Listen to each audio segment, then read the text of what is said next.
Hi students, आज के class में हम शुरू करते हैं फ्यूचर टेंस के बारे में अधिक जानकारी। तो चलो बिन वक्त जाए कि हम पॉइंट पे आते हैं।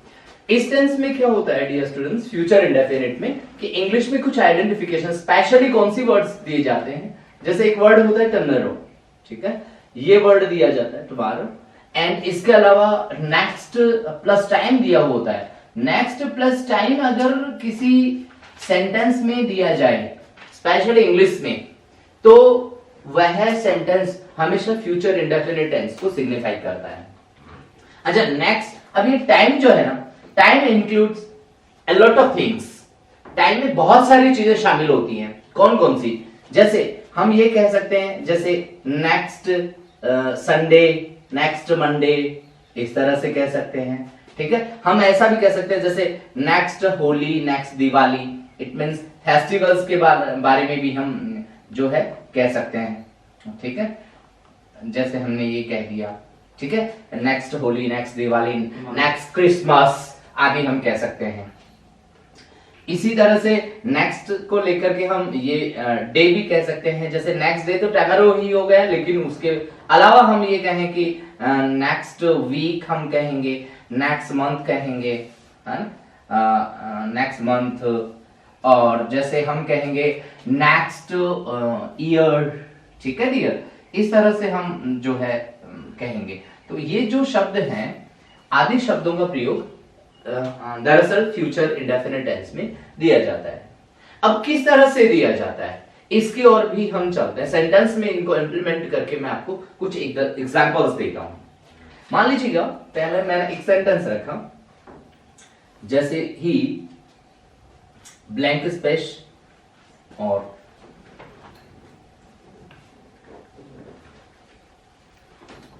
इंग्लिश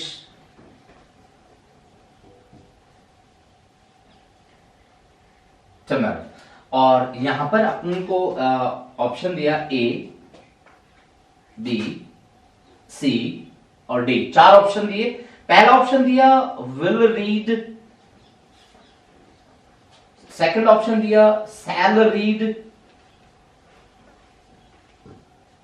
सी ऑप्शन दिया रीड,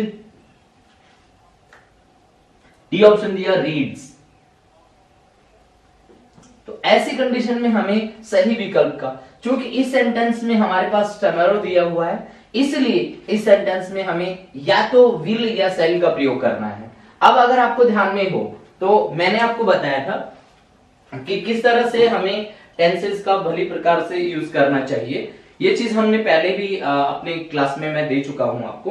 तो डियर स्टूडेंट्स, इसमें हमें ध्यान रखना है कि यदि किसी सेंटेंस में टुमारो आ जाए तो विल अथवा शैल का यूज करना है, क्योंकि आई और वी के लिए, फिर एक बार मैं मेंशन करता हूं, आई और वी के लिए तो हमें शैल का यूज करना चाहिए, और शेष सभी जो करता है, मैं यहां लिखूंगा शेष सभी कर्ताओं के लिए, जितने भी और आई और वी को छोड़ करके जितने भी शेष सब्जेक्ट है, उनके लिए हमेशा विल का प्रयोग करना चाहिए।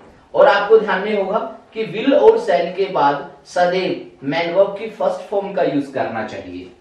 ये चीज बड़ी इंपॉर्टेंट थिंग है डियर स्टूडेंट्स, इस तरह से हमें ध्यान में रखना है। इसका मतलब हुआ हमारे पास जो दिया गया सेंटेंस है वो है ही ब्लैंक स्पेस इंग्लिश टुमारो। इसका मतलब इसको देख करके हमें टेंस का पहचान हो गई है। उसके बाद हम चलते हैं, ही आ रहा है, चूंकि ये आई और वी दोनों में से ही नहीं है, इसलिए इसमें विल का प्रयोग हो जाएगा और इसमें विल रीड वाला ऑप्शन करेक्ट ऑप्शन हो जाएगा। एक सेंटेंस और देता हूं मैं आपको। मान लीजिएगा हमें सेंटेंस दिया है,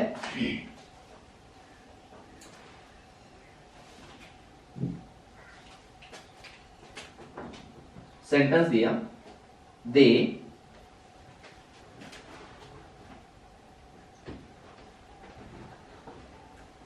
a party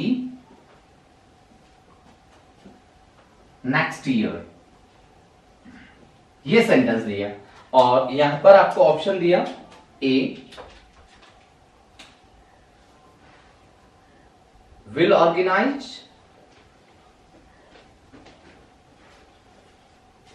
B shall organise,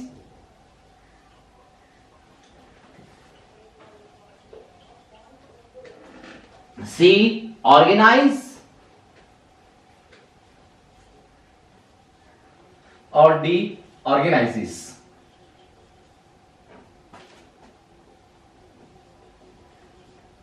इस तरह से 4 ऑप्शन दिए डियर स्टूडेंट्स, और हमें इनमें से सही विकल्प का चयन करना है। तो किस तरह से हम हमारे विकल्प की ओर पहुंचेंगे, देखिए जरा।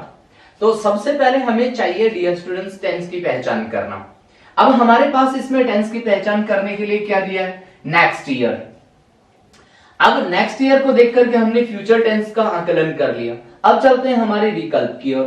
तो ऐसे में दे जो है, दे आई और वी तो नहीं है, आई और वी हो सिर्फ, तब सेल का प्रयोग करना है। आई और वी को छोड़कर शेष कोई भी सब्जेक्ट हो, ऐसी कंडीशन में हमें किसका यूज करना है, विल ऑर्गेनाइज का ही, विल का ही यूज करना है। क्योंकि इसमें ऑर्गेनाइज वर्ब दिया है तो ऑर्गेनाइज हो जाएगा। ठीक है, इस तरह से हमें इसे पूरा करना है। कई बार क्या होता है, सेंटेंस में हमें नेक्स्ट ईयर वगैरह नहीं दे करके और कुछ और भी वर्ड्स दे दिए जाते हैं जैसे, तो इन चीजों को भी हमें जो है तकरीबन ध्यान में रखना चाहिए। फॉर एग्जाम्पल मान लीजिएगा एक मैंने सेंटेंस दिया कि we blank space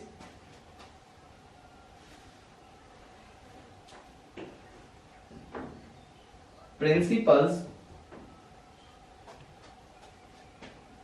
of mister S R Jahangir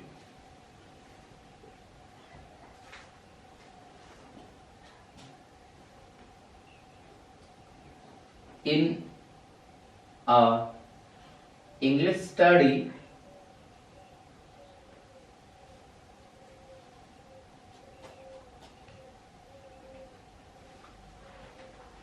in the next session,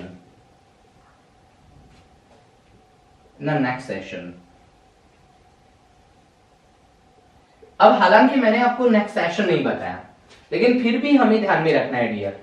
और यहां पर सोचो, मान लीजिएगा ऑप्शन दिए आप लोगों को, ए ऑप्शन दिया, A follow, B follows, C will follow और डी सेल फॉलो। इस तरह से हमें 4 ऑप्शन दिए गए। हमें चाहिए कि सही विकल्प का चयन करना है। तो देखिए इस सेंटेंस में जो टेंस की पहचान है वो है नेक्स्ट सेशन। डियर स्टूडेंट्स, अगर किसी सेंटेंस में नेक्स्ट के बाद कोई अगर टाइम के रूप में हमें दिया हो, यहां नेक्स्ट सेशन जो है टाइम एडवर्ब के रूप में हमारे पास दिया है, ये टाइम फ्रेज है, तो ऐसी कंडीशन में हमारे को ये चीज का ध्यान रखना चाहिए कि ये फ्यूचर इंडेफिनिट टेंस को शो करता है। इस कंडीशन में हमें फ्यूचर टेंस को ध्यान में रखते हुए विल अथवा सेल का यूज करना है। तो विल और सेल में से हमें चयन करना है। अब वो अकॉर्डिंग टू द सब्जेक्ट होता है, विल और सेल में से करेंगे, इसका मतलब ए और बी ऑप्शन तो नहीं है। ठीक है, अब इन दोनों ऑप्शंस में से चलते हैं। चूंकि यहां वी दिया हुआ है, ये फर्स्ट पर्सन है, आपको ध्यान में डियर स्टूडेंट्स, यदि फर्स्ट पर्सन हो तो उसके साथ हमेशा सेल प्लस वर्ब की फर्स्ट फॉर्म यूज करनी चाहिए, जो कि कौन से विकल्प में मौजूद है, इस विकल्प में, मतलब डी ऑप्शन में हमारा करेक्ट ऑप्शन होगा। इस तरह से हमें इनकी स्टडी करनी है। इसके बारे में और अधिक जानकारी हम अपने एडवांस लेवल के स्टडी में आपको बताएंगे। तब तक के लिए धन्यवाद।